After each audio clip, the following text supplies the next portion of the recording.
some news articles on the website. Also, of course, we have doesn't know how to keep her big, stupid mouth shut, does she?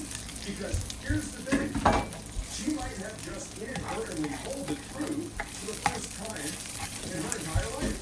Just up here, behind the podium, openly admitting that proof of citizenship and photo ID laws would make it almost impossible for the Democrats to ever win an election anywhere in this country ever again at all. Citizen, do you feel represented by the Democrat Party?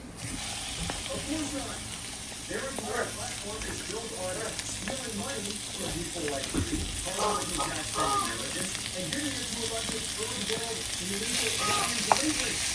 That is what their entire political platform is in modern day.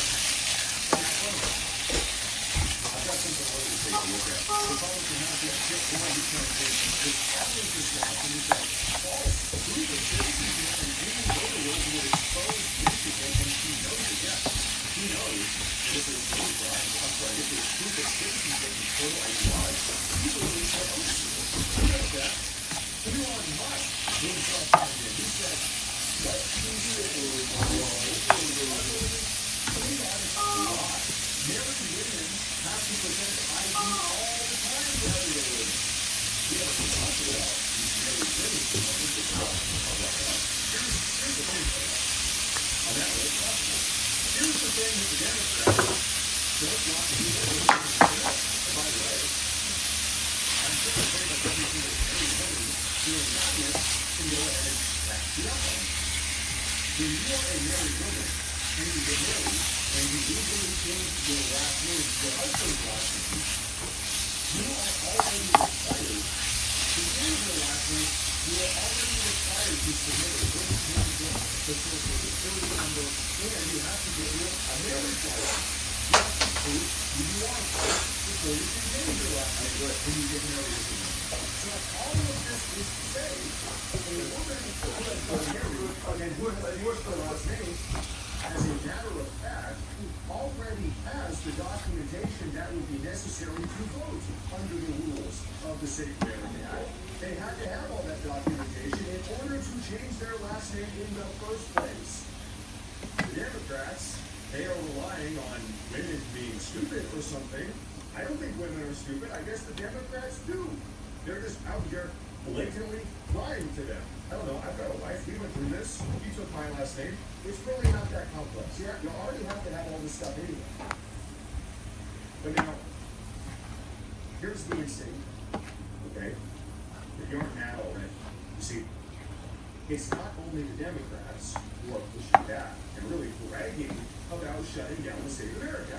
No, you see, we've got some rhinos over here in the Republican Party. They are Republicans in name only that are pushing back against the State of America Act as well. But why, you might ask? Why are the rhinos pushing back against the State of America Act? Well, I actually have some new information to share with all you folks. First off, take a look at this. This is a report coming out a couple days ago, breaking Senate Majority Leader John Thune, Republican in name only, has reportedly received $1.58 million in campaign contributions from several industries working on behalf of illegal alien labor interests. This would explain why Senator Thune has refused to bring the Save America Act to the Senate floor for a speedy filibuster. Republican senators in the House have been capable or bribed by money from the illegal alien labor interests. In fact, we've got a comprehensive list here, reported by Sarah Gonzalez on X. 11, not 1, 11. Republican senators are betraying the American people in favor of cheap, illegal foreign labor. John Thune has received $1.5 million. John Cornyn has received $1.3 million. Mitch McConnell received $1.2 million. Suzanne Collins, $821,000. Tom Tillis, $673,000. Bill Cassidy, $627,000. John Verhoeven, $619,000. James Langford, $424,000.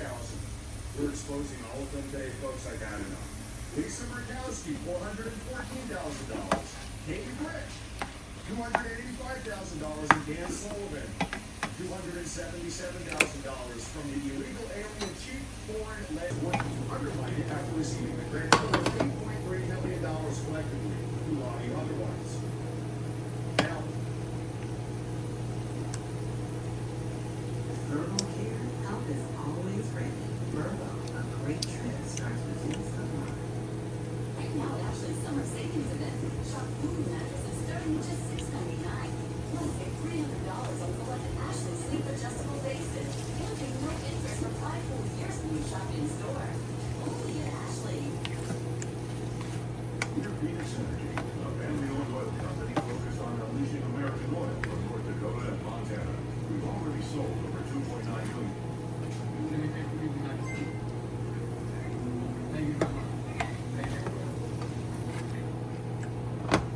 Ladies and gentlemen, okay. You always know, if I ever give you some bad news, I always like to try to find some good news to share with you as well. Only 6 of them are actually elected in 2026. Okay? Well, guess what? Out of those 6 that are actually up for re-election this midterm cycle, we have already successfully replaced 4 of them. Cornyn has been a primary candidate. McConnell isn't running for re-election. We don't even know who I left us. Lewis was proved out really poorly out by Allison by Trump. He was forced to resign. He disgraced, frankly. And Cassidy was also Across the country, throughout the judiciary, including the Supreme Court, continue to do their jobs without fear or favor, but the threat level is really high. South Supreme Court Justice Amy Coney Barrett testifying on Capitol Hill today. She and fellow Justice Elena Kagan made a rare appearance, urging Congress to provide more funding to enhance their security. It comes as threats against justice is rising. According to the U.S. Marshal Service, there have been at least 370 threats against federal judges since the start of the current fiscal year last October. CBS News congressional reporter Tony Smallhead is now showing the court wants to more than double the number of officers protecting justices and the building itself. Why? Yeah, it's sort of that point you just brought up there, that increased number of threats to the folks on the bench is something that's a cause for concern. There's also a point that was pretty poignant there. They said that security for security detail has been members of the Supreme Court, and their lawyers said that they received threats ranging from threatening incidents at their homes to people in their orbits also being the target